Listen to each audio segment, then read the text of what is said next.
Hello everyone.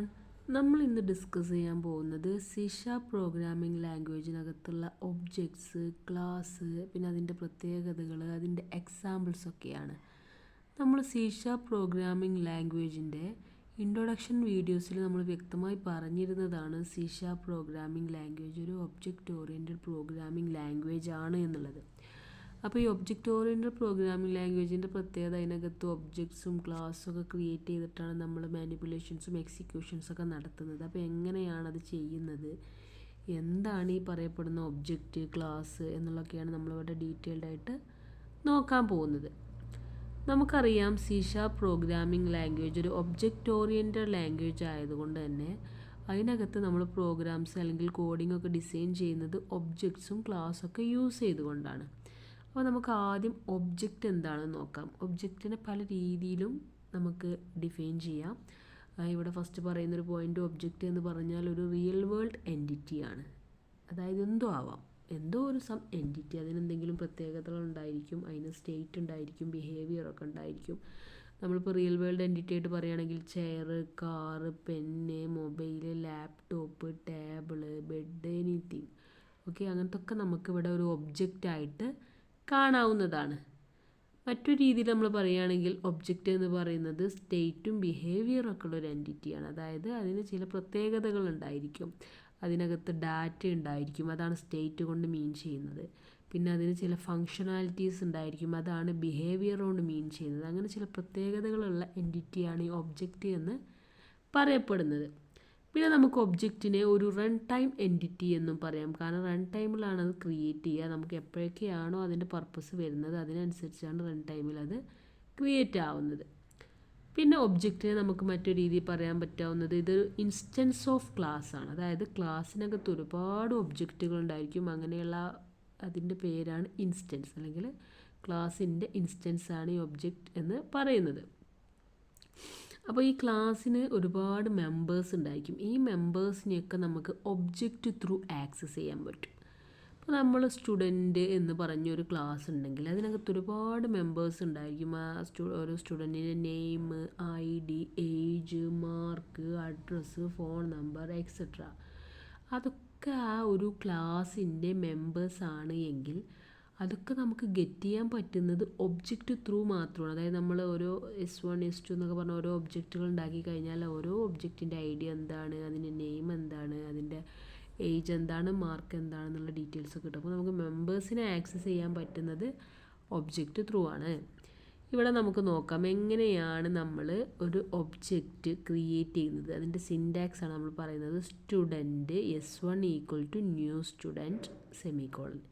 ഇങ്ങനെയാണ്, ഈ ഒരു സ്റ്റേറ്റ്മെൻറ്റിലൂടെയാണ് നമ്മൾ എന്ത് ചെയ്യുന്നത്, ഒരു ഒബ്ജക്റ്റിനെ ക്രിയേറ്റ് ചെയ്യുന്നത്. ഇവിടെ നമ്മളൊരു സ്റ്റുഡൻ്റ് എന്ന ടേബിളിന് വേണ്ടിയിട്ട് ഒരു ഇൻസ്റ്റൻസിനെയാണ് ക്രിയേറ്റ് ചെയ്യുന്നത്. അതായത് S1 എന്ന് പറഞ്ഞിട്ടുള്ള ഒരു ഒബ്ജക്റ്റിനെ ക്രിയേറ്റ് ചെയ്യാണ്. അപ്പോൾ ഈ ഒരു എക്സാമ്പിളിൽ ഇതിൻ്റെ ടൈപ്പ് എന്ന് പറയുന്നത് അല്ലെങ്കിൽ ക്ലാസ് എന്ന് പറയുന്നത് സ്റ്റുഡൻ്റ് ആണ്.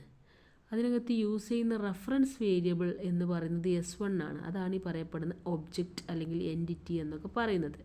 അത് സ്റ്റുഡൻറ്റ് ക്ലാസ്സിൻ്റെ ഒരു ഇൻസ്റ്റൻസ് ആണ്. അതാണല്ലോ ഒബ്ജക്റ്റ്. നമ്മൾ ഒബ്ജക്റ്റിൻ്റെ പല ഡെഫിനിഷൻസും പറഞ്ഞപ്പോൾ നമ്മൾ വ്യക്തമായിട്ട് പറഞ്ഞതാണ് അതൊരു ഇൻസ്റ്റൻസ് ഓഫ് ക്ലാസ് ആണ്.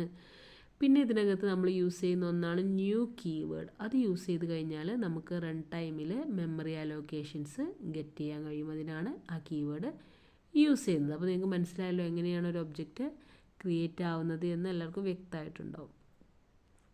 ഇനി ക്ലാസ്സിൻ്റെ കേസ് വരുമ്പോൾ ക്ലാസ് എന്ന് പറഞ്ഞു കഴിഞ്ഞാൽ സിമിലർ ആയിട്ടുള്ള ഒബ്ജക്ട്സിൻ്റെ ഒരു ഗ്രൂപ്പാണ് ക്ലാസ് എന്ന് പറയപ്പെടുന്നത്. അതായത് ഇപ്പോൾ നമ്മൾ പറഞ്ഞ സ്റ്റുഡൻറ്റ് എന്ന് പറഞ്ഞൊരു ക്ലാസ് ഉണ്ടെങ്കിൽ അതിനകത്ത് ഒരുപാട് ഒബ്ജക്ട്സ് ഉണ്ടായിരിക്കും. S1, S2, S3, S4. അതിനൊക്കെ സിമിലർ ക്യാരക്ടറിസ്റ്റിക്സ് ആയിരിക്കും. ഇപ്പോൾ സ്റ്റുഡൻസ് ആകുമ്പോൾ എല്ലാവർക്കും ID ഉണ്ടാവും, എല്ലാവർക്കും നെയിം ഉണ്ടാവും, എല്ലാവർക്കും മാർക്ക് ഉണ്ടാവും. അപ്പോൾ അങ്ങനെയുള്ള ആ സിമിലർ ഒബ്ജക്ട്സിൻ്റെ ഗ്രൂപ്പിനെയാണ് നമ്മൾ ക്ലാസ് എന്ന് പറയുക. പിന്നെ ഇതിനകത്ത് നമുക്കിതിനൊരു ടെംപ്ലേറ്റ് ആയിട്ടും പറയാം. അതായത് ഇതിനകത്ത് ഒരുപാട് ഒബ്ജക്ട്സ് ക്രിയേറ്റഡ് ആയിട്ടുണ്ടാവും. അതിൻ്റെ ഒരു ടെംപ്ലേറ്റ് ആയിട്ടാണ് നമുക്ക് ക്ലാസ്സിനെ കൺസിഡർ ചെയ്യാൻ പറ്റുക. ഈ ക്ലാസ്സിന് കൺസ്ട്രക്റ്റേഴ്സും മെത്തേഡ്സും ഫീൽഡ്സും മെമ്പേഴ്സും ഒക്കെ ഇതിനകത്ത് ഇൻക്ലൂഡഡ് ആയിരിക്കും. അങ്ങനെ കുറേ പ്രത്യേകതകൾ ക്ലാസ്സിനുണ്ട്. അപ്പോൾ നമ്മൾ ക്ലാസ് ക്രിയേറ്റ് ചെയ്യുകയാണെങ്കിൽ എങ്ങനെയാണ് ചെയ്യുക? Public class student. പബ്ലിക്കായിട്ട് നമ്മളൊരു ക്ലാസ് ഉണ്ടാക്കി, അതിൻ്റെ പേരെന്താണ്? സ്റ്റുഡൻ്റ് ആണ്. പിന്നെ കേളി ബ്രേസിനകത്ത് നമ്മൾ അതിൻ്റെ വേണ്ടിയിട്ടുള്ള മെമ്പേഴ്സിനെ അല്ലെങ്കിൽ ഫീൽഡിനെ കൊടുക്കുകയാണ്. ഇതിനെ നമ്മൾ ഡാറ്റ മെമ്പർ എന്നും പറയും. എന്തൊക്കെയാണ്?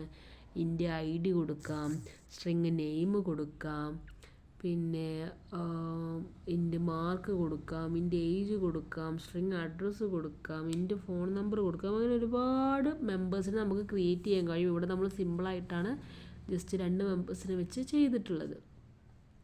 ഇനി നമുക്ക് എക്സാമ്പിളിലേക്ക് പോകുമ്പോൾ ആദ്യം തന്നെ നമ്മൾ ഒരു എക്സാമ്പിൾ ചെയ്തിട്ടുള്ളത് എന്താ വെച്ചാൽ സിമ്പിളായിട്ടുള്ള എക്സാമ്പിളാണിത്. അതായത് ഒരു ക്ലാസ് ക്രിയേറ്റ് ചെയ്യുന്നുണ്ട്, അതിനകത്ത് ഇതേപോലെ മെമ്പേഴ്സിനെ കൊടുക്കുന്നുണ്ട്. പിന്നെ മെയിൻ മെത്തേഡിനകത്ത് ഒരു സ്റ്റുഡൻറ്റിനെ ക്രിയേറ്റ് ചെയ്യുന്നുണ്ട്, അതിലേക്ക് വാല്യൂ കൊടുത്ത് അത് ജസ്റ്റ് പ്രിൻ്റ് ചെയ്യാണ് ഫസ്റ്റ് പ്രോഗ്രാമിൽ ചെയ്യുന്നത്. അപ്പോൾ ഇവിടെ പബ്ലിക് ക്ലാസ് സ്റ്റുഡൻറ്റ് ഇൻ്റെ ID എന്ന് പറഞ്ഞിട്ടുള്ള ഒരു വേരിയബിൾ കൊടുത്തു. പിന്നെ സ്ട്രിങ് നെയിം എന്ന് പറഞ്ഞിട്ടുള്ള ഡാറ്റ മെമ്പർ കൊടുത്തു. അങ്ങനെ നമ്മൾ ക്ലാസ് ക്രിയേറ്റ് ആക്കി. പിന്നെ ക്ലാസ്സിനകത്ത് തന്നെ മെയിൻ മെത്തേഡ് കൊടുത്തു. പിന്നെ നമ്മൾ ഒബ്ജക്റ്റ് ഉണ്ടാക്കി, സ്റ്റുഡൻറ്റ് S1 ന്യൂ സ്റ്റുഡൻറ്റ് എന്ന് പറഞ്ഞിട്ട് S1 എന്നൊരു ഒബ്ജക്റ്റിനെ ക്രിയേറ്റ് ചെയ്തു. പിന്നെ അതിനകത്തേക്ക് മെമ്പേഴ്സ് ത്രൂ വാല്യൂ കൊടുത്തു. 101 സോനു ജയ്സ്വാൾ എന്നൊക്കെ പറഞ്ഞ് ഒരു നെയിമും കൊടുത്തു. പിന്നെ പ്രിൻ്റ് ചെയ്യാനാണ് പറഞ്ഞത്.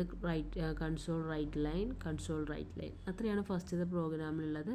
അപ്പോൾ നമുക്ക് ജസ്റ്റ് ഒരാളുടെ ID-യും S1-ൻ്റെ ID-യും നെയിമും കിട്ടും. ഇത്രയാണ് ഫസ്റ്റ് പ്രോഗ്രാമിലുള്ളത്.